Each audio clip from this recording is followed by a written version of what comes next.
Hey everybody, welcome to Season 3 of Song Revolution. Get ready to ramp up your songwriting.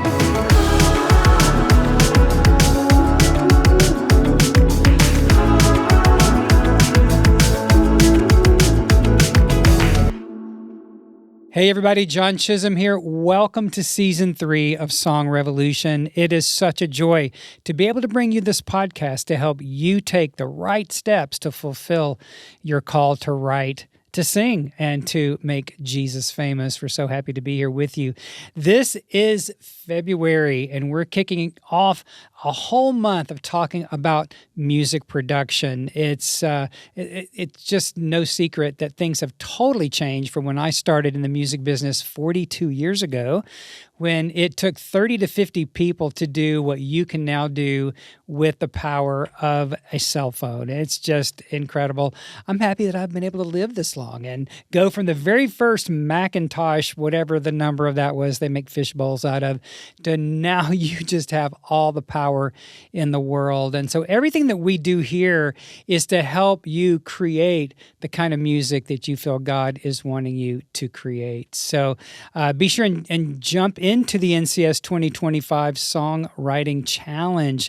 The guide, the link to the guide is in the show notes. Check that out, download it, follow along with us this entire year so that this time next year, you are just rocking it hard. So I want to welcome to the show my co-host, my cohort, and a great friend of mine, Bryant. Urich. Hey, John. How's it going? Hello. How are you? It's going good, man. It's fun. Yeah. I'm so excited about this challenge. I feel like this is going to be an amazing year for everyone.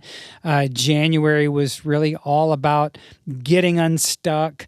We had Leanna Crawford, God and Goat Yoga. Yeah. That was a fun episode. And talking about discovering your zone of genius in your songwriting. And then Galen Crew, who is bigger than the Beebs in China. That's kind of crazy, right? Yeah, wow. But this month we're kicking it off around music production.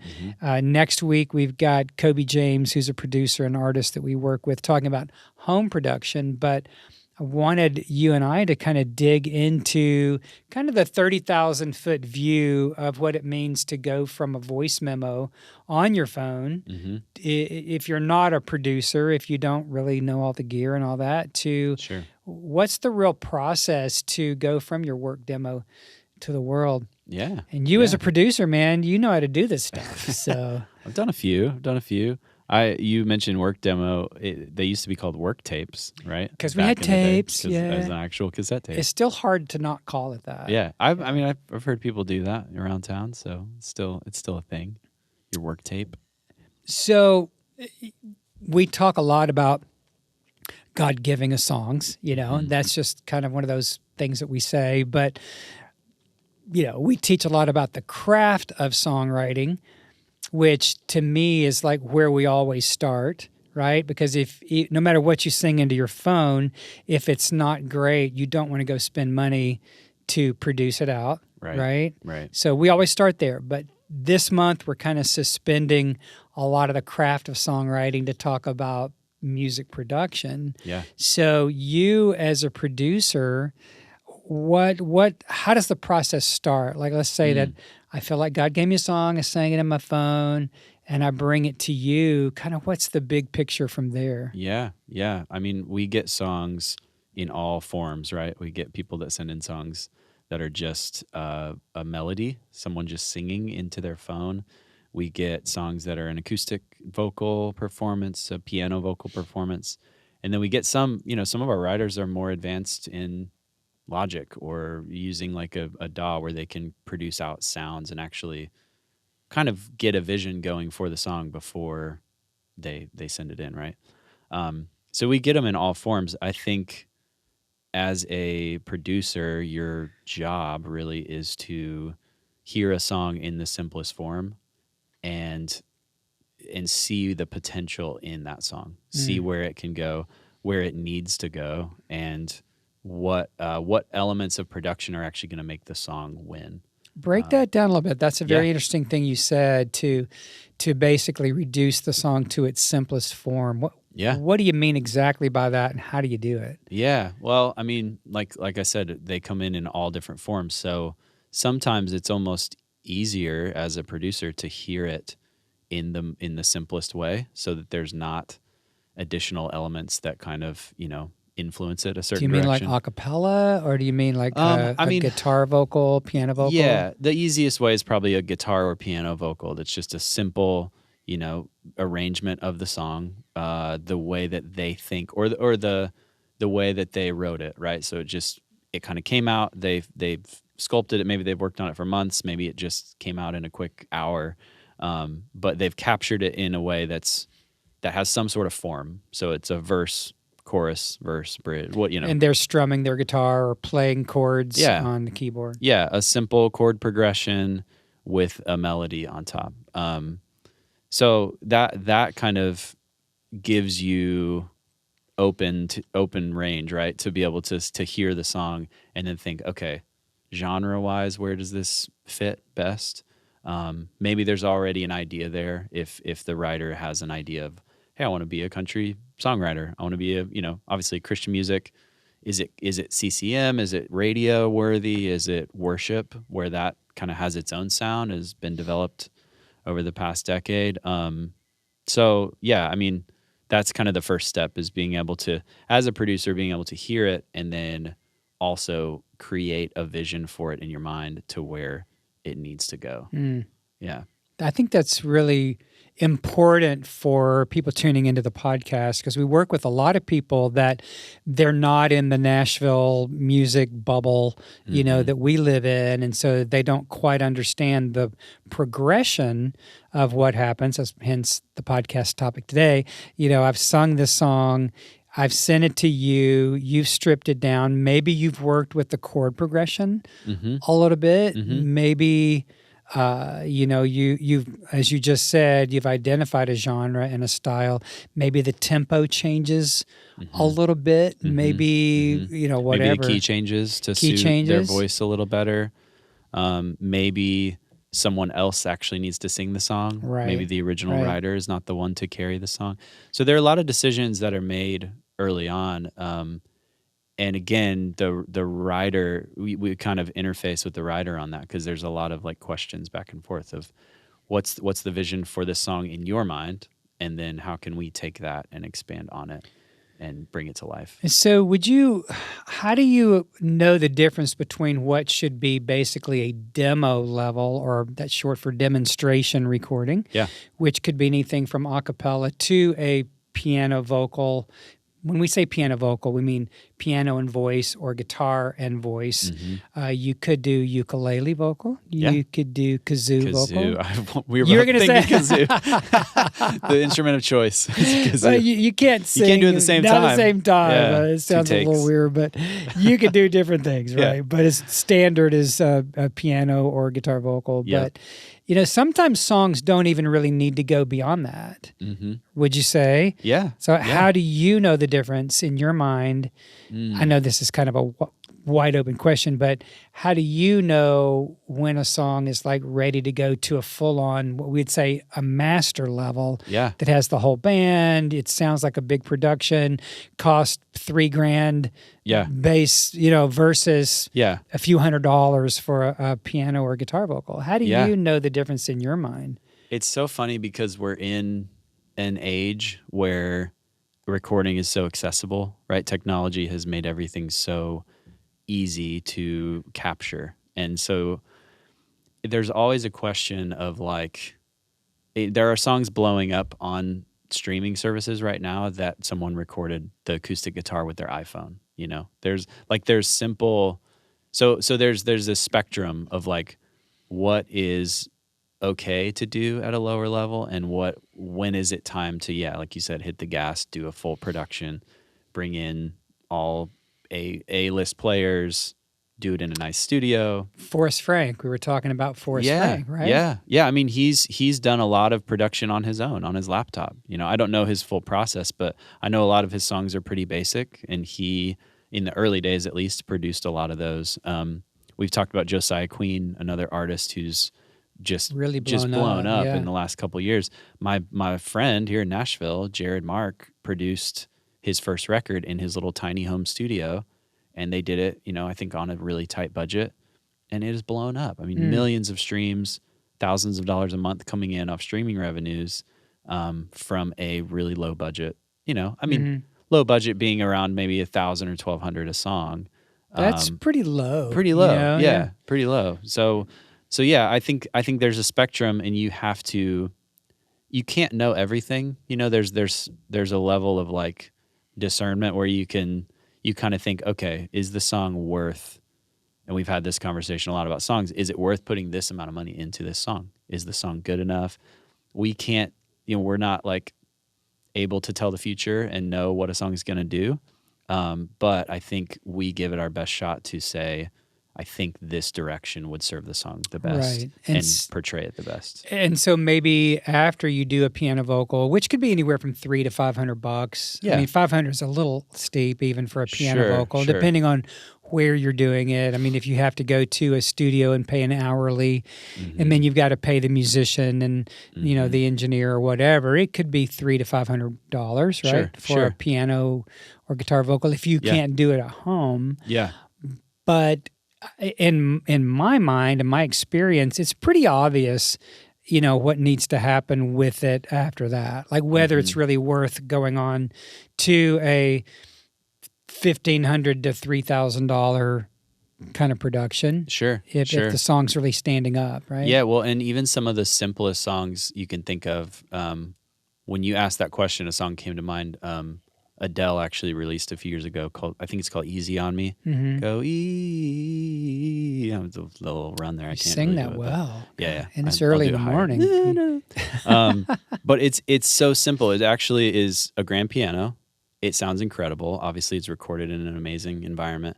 A bass guitar comes in, there's no percussion, so it's literally a piano and a bass guitar, and then a couple little texture elements here and there, but it's very stripped down. It's about, obviously Adele is a powerhouse singer, so it's about the vocal. Her vocal, yeah. So the vocal shines, the bass supports the piano, the bass guitar. I feel like you normally wouldn't hear a grand piano with a bass guitar. Like that's just so odd. But when you look at the choice that producer made, less is more. And her vocal is the hero of that song. So it's almost a piano vocal, really. It is, yeah. But at the same time, they probably recorded that at Abbey Road, and you know what I mean. like there's with a all level. The Beatles, they were there. Yeah, they were all there in there, spirit. Yeah. But yeah, I think there are different levels, and obviously where you're at as a writer or an artist, the resources that you have available, right, to put into something. And that's where a producer works with someone to say, okay, first of all, this is what I think the song needs. And second of all, like what resource do you have available to put into? There's kind of this balance of, obviously there's a standard or a cost that's involved for working with a producer. But there are varying ranges of production, right? That you can go for. So Yeah. So, I mean, there's a lot of different ways to approach this thing, but for us in our world, the NCS world, it's really all about having the right song first, right? And that's what for sure. All of our material, our coaching programs, everything that we do is really about the song, because the whole music business is like an inverted pyramid, and the song is at the beginning of that pyramid, and the public, the masses, are up here, the broadest part of that, right? Yep. I'm not being weird or new age. This is just a great little analogy, right? Yeah. Or metaphor or picture of that, because you start with a great song and then you move into production, and then comes marketing and promotion and out to the world. Yeah. And most people want to start out at the world. Right, I've had so many people say, well, I just want to write for the masses. And it's like, well, you really can't. You can't. You can't go from 0 to 100. No, but you got to concentrate on what's working within a song and do your best to capture that and then refine it, from there. A quick story before we take a break. Last year, with one of our NCS collective artists, Bonnie Barbet, I co-wrote a song called "Oh My God," And I'm OMG. OMG. And you know what? I'm not a great musician. I consider myself primarily a vocalist.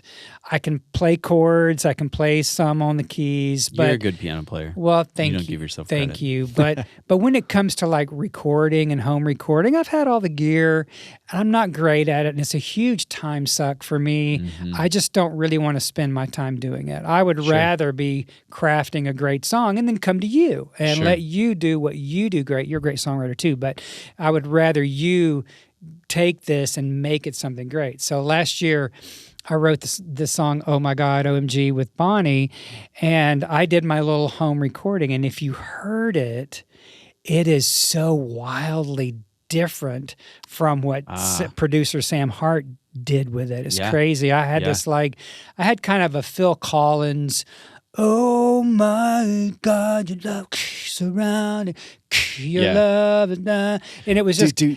Yeah, big bridge, Phil. perfect. But it was very retro. It had a lot of stuff going on, and I just had a little fun trying to do it. But when I took it to Sam, Sam's like, I don't hear it like that. He said, I hear it like this really up-tempo, and I went from singing kind of in mid-range to falsetto to where, oh my God, your love surrounding me. Go listen to it, guys. I can't do it very well here, but it was a real eye-opener to me in what can happen from a work tape to the world, because he brought his genius, and it's crazy good. But it's crazy good because of him. But he had a great song to start with. Sure.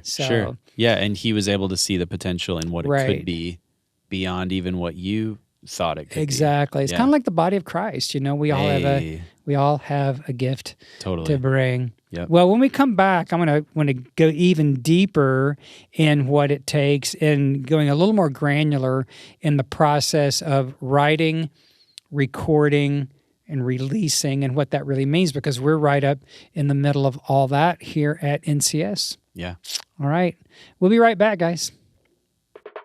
What would it feel like to have 52 weeks of access to the right people in Nashville? People who've been making music for decades. People who can answer every question that you have about what pro-level music making is all about. Well, you can get that and more by joining NCS Community. Our community is a group of worldwide dedicated Christian songwriters who want what you want, to glorify God with your gifts and to get your music out there. I hope that you'll consider joining NCS Community today. All right, we're back. Bryant, Urich, my cohort, great producer, friend, part of Nashville Christian Songwriters behind the scenes, and really kind of up front in the big scenes here on the podcast. I'm in the big scenes. I'm not hiding you or anything, man. You're a great part of this. But we've kicked off the show talking about really the 30,000-foot view of what it means to go from singing a song on your phone to it really going out on DSPs, which stands for Digital Service Providers, and what it means to go from your work tape to the world. So why don't we dig into that just a little bit more? Because I believe, let's go cosmic and spiritual for just a moment. I believe that every person that desires to write songs for God, for Jesus, for what they're feeling on the inside, I believe that's God.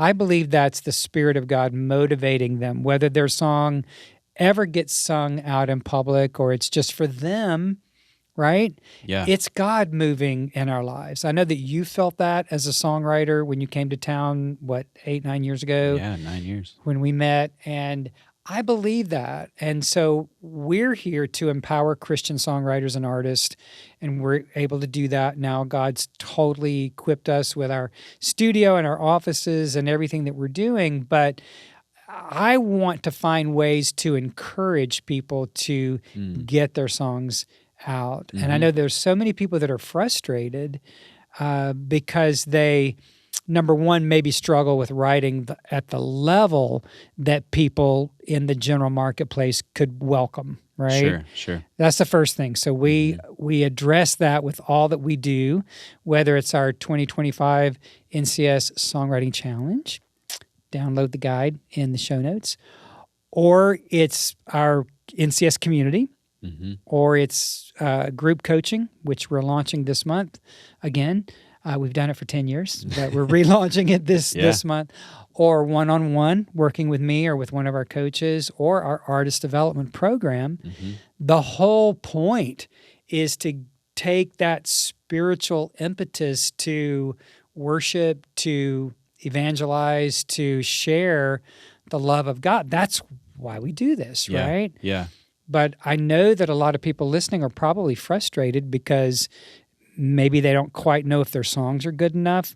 But beyond that, let's pretend that all the songs are fantastic and worthy. Mm-hmm. They don't know the process. Mm-hmm. So let's try to break it down. Yeah. You know? No, I think a great, producer or coach or all these things you're mentioning is really a partner. It's really a visionary partner for a songwriter.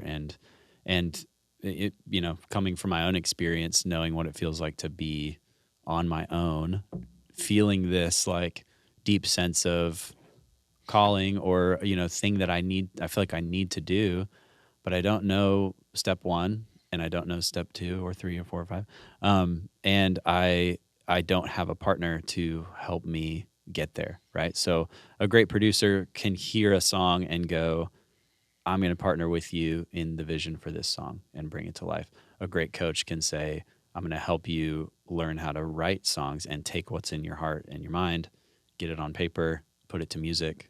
So that's the essence of what we do. But yeah, we can go granular on the process, work tape to master sort of thing. Yeah, let's do that because 10 years ago, when God inspired the idea of Nashville Christian Songwriters, I never dreamed we would be 10 years later sitting in a world-class studio, podcast studio and recording studio in the back, and have a record label, the NCS Collective. I would never have dreamed that we would be a full-service music company offering publishing, artist services, the label, programs to help people develop themselves as artists and songwriters. But the demand was put on us to do that, right? Mm-hmm. All I really wanted to do, and I feel like my greatest passion and love is helping someone get out of their heart and mind into a song what God's put in them, whatever that might be, right? Sure. So that's where I love to live. But there is such a demand now because I think it's a move of God. I really do. I think it's just a spirit of God moving through these people. But let's break it down. Yeah. I go back to the cosmic. I'm sorry, guys. No. That's what where I live as a pastor teacher. That's kind of where I think. But so the first thing is, let's pretend you've got an amazing song, or at least somewhat good song. And like Bryant was just saying, and I love that a great producer is a great coach when it comes to working with artists. Sure. And I've encountered people that have spent tens of thousands of dollars recording very underdeveloped songs. Yep. I'm not saying that they didn't have something that might be good about them, but the producers that they worked with didn't know enough about songwriting to help them come out with a better product. So I love that. So we start with a great song, but then when we go to, we've already been, the first half talked about the work tapes. Yep. So let's move into what we would call master recording. Yeah. Right? Definitely. Kind of break that down a little bit. What does that really mean? Yeah. There was a conversation, this is probably 10 years ago now when I was first on the scene in Nashville, but talking about, kind of the demos are dead idea where we're not really making demos anymore because we have, so the work tape or the original idea, like we're talking about a voice memo, a piano vocal, that's really the capturing the song in its simplest form. Now, doing a demo, because technology has made it so easy and accessible, it's really less about like work tape demo master. It's kind of just a lot of people are just taking that work tape and going straight to a master recording. So the process, I think we were talking about a couple of examples of even artists that have come through NCS where we had a 5-song EP that was all just acoustic and vocal, right? The writer sent in 5 songs. I want to produce these out. Here's my version. And they were good songs, but they all sounded the same because they were played on the same guitar. One person, and, same person. Yeah, one person, same similar chord voicings, like all just very similar. Because that's what they know. Because that's what they know. Simple. So what we did is we built an idea of references, and I think this is kind of step one for me. Is it's not about copying; it's about getting inspired by other things that you hear, right? Because really, there's nothing new under the sun. We're creating from the conglomerate of ideas and inspirations that we've had over the years. So I start usually by like a playlist. I'll start a playlist that's a reference playlist for a song or a project. So for this specific project, we started a playlist. We added songs like they were interested in Phil Wickham, in rock, a little bit of a rock influence, a contemporary Christian kind of thing, Switchfoot, Need to Breathe, that kind of thing. So I'll add anything that inspires me. So it's not just that we're copy and pasting a Switchfoot song. It's like, oh, I like the drums of this song, so I'm going to put that on the playlist. I like the arrangement or the mix on this song, so I'm going to put that in the playlist. So it's this 10, 15 songs of just inspiration to get us started and get us thinking. So a quick note if you're wanting to get songs produced, a good idea is to listen to a broad amount of music and pull in reference tracks that you like or that speak to you, right? Based on the sounds, good. So that's kind of step one. I think in that comes back to you as a writer or an artist creating or having a vision for your own song, and then partnering with the producer to expand on that vision. So we start kind of with a reference guide of just, here's some sounds, here's some thoughts that we could kind of go for. And then we decide, okay, how do we want to pursue this? Do we want to get multiple musicians in the room to record at the same time? Do we want to just kind of piece by piece, layer it together as we go? And that's kind of a decision the producer makes based on the budget and what all is involved. But for this particular project, just to give you a breakdown, we took 5 acoustic vocal songs, had a reference playlist of different ideas, and then I hired 4 musicians to come and play guitar. 3, guitar, bass, drums, and they all played at the same time. We multi-tracked, recorded them in a studio, and we got a lot of cool ideas just from having everybody in the same room at the same time recording. It doesn't always happen that way, but it's nice when you get to do that and have a live band recording. And so that's how that one went. Another one that we did, the writer they were familiar with Logic or even GarageBand, if you're familiar with that, a Mac software where you can produce and make sounds and kind of do your own thing. They sent in a song that was pretty well produced. I mean, for the most part, had some cool sounds, definitely had a direction or a sound or a vibe, kind of a pop, funky. You're talking about Jay Davids, right? Jay Davids, yeah. NCS Collective Artist. Totally. He sent in like a very cool produced, his home recording, or he would call it a demo. And what's funny is we actually used some of his parts in the master. So that's kind of that idea of like, yes, a demo, but we pulled some of his stuff that he created and brought it into the master. Because he has a home studio, right? Yep. And he's pretty good arranger, pretty good producer, and really good player, great vocalist. Great singer. He had layered harmonies. I think we used some of his layered harmonies in the master. We used a couple of his little sounds that he had made. So that song came in way more fleshed out.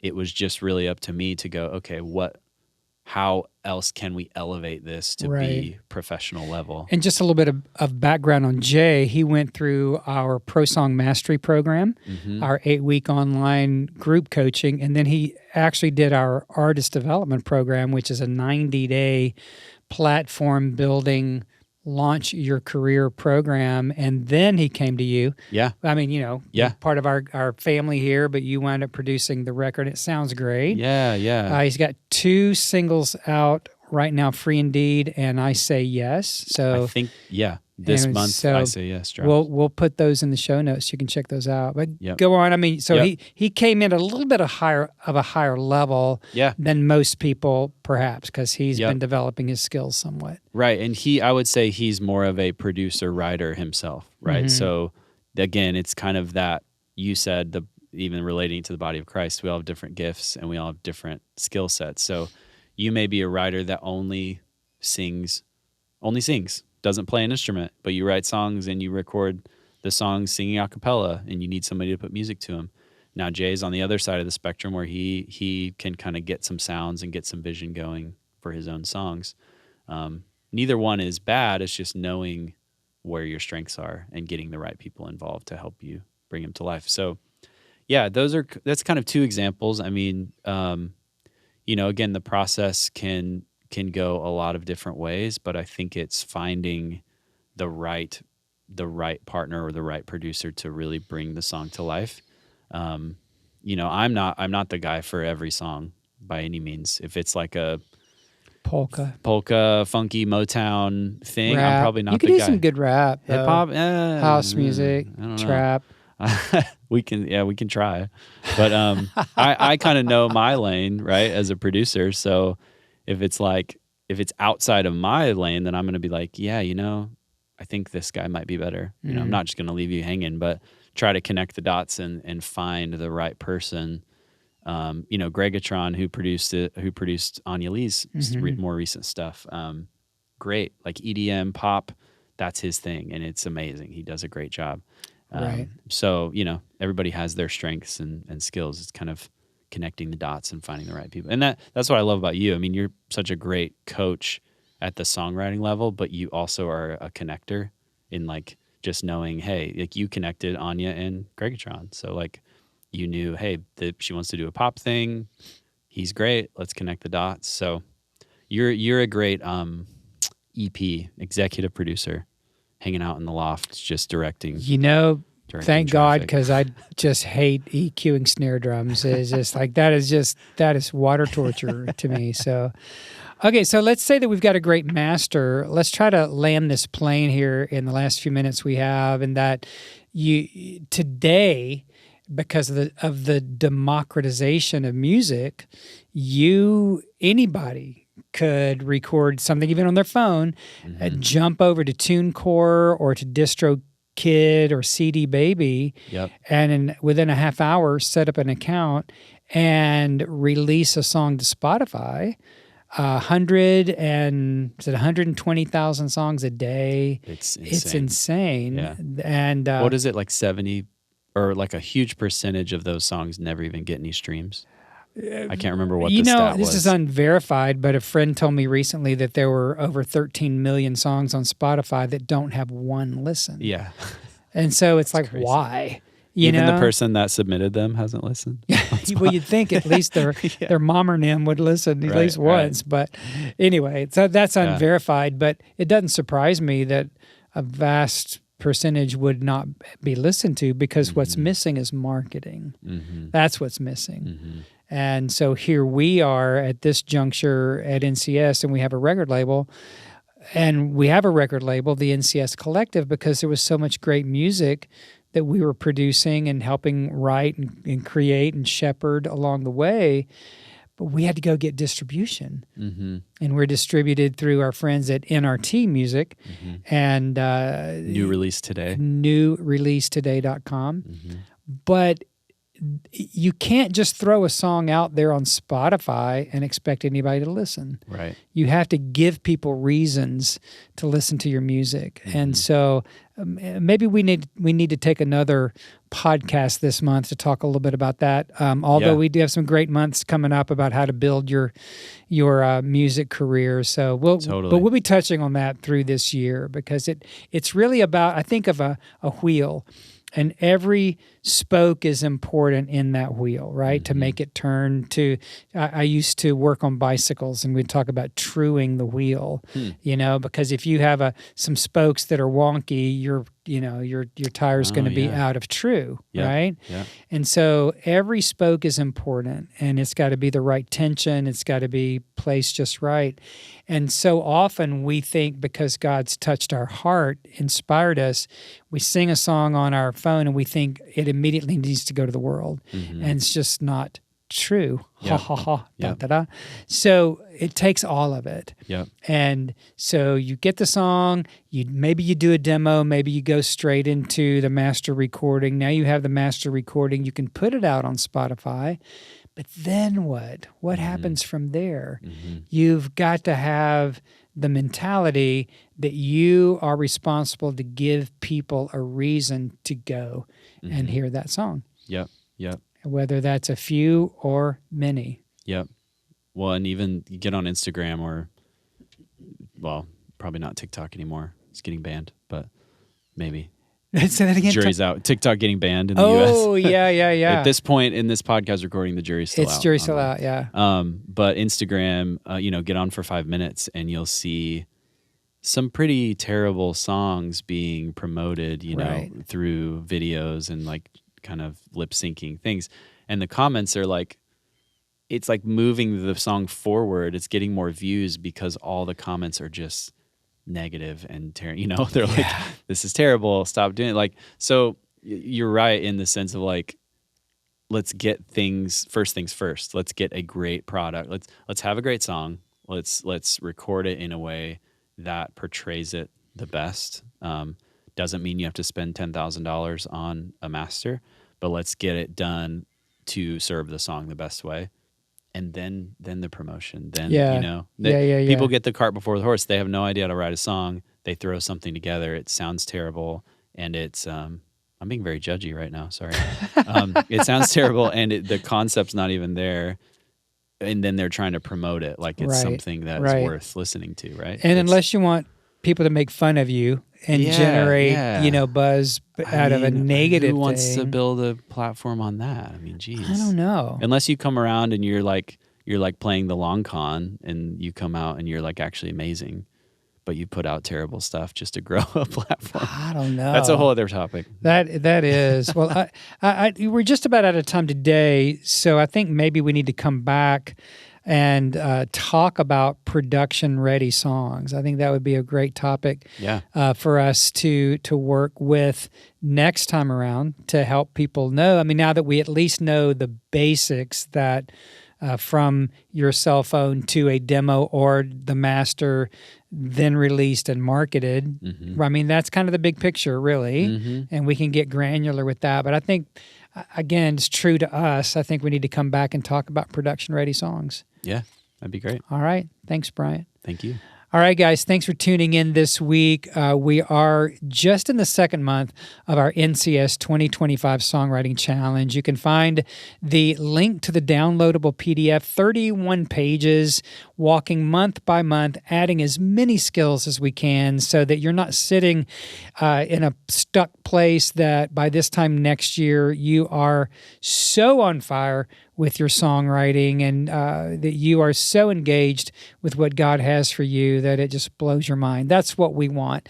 We are here to empower you to fulfill your passionate calling. So thanks for tuning in to Song Revolution. Be sure to check out all the blogs, all the podcasts, all the resources that we have for you over at NashvilleChristianSongwriters.com. And if you're interested in jumping into our Pro Song Mastery Group coaching program, we're starting it back this month. We've taken a little bit of hiatus from it as we've done some other things, but we're jumping back in with all 17 feet. So jump in with us. Let's make this your count. I'll see you next time. Thanks for joining us on today's show. If you got some value, please help us share the love. Leave a like and a share and a good review.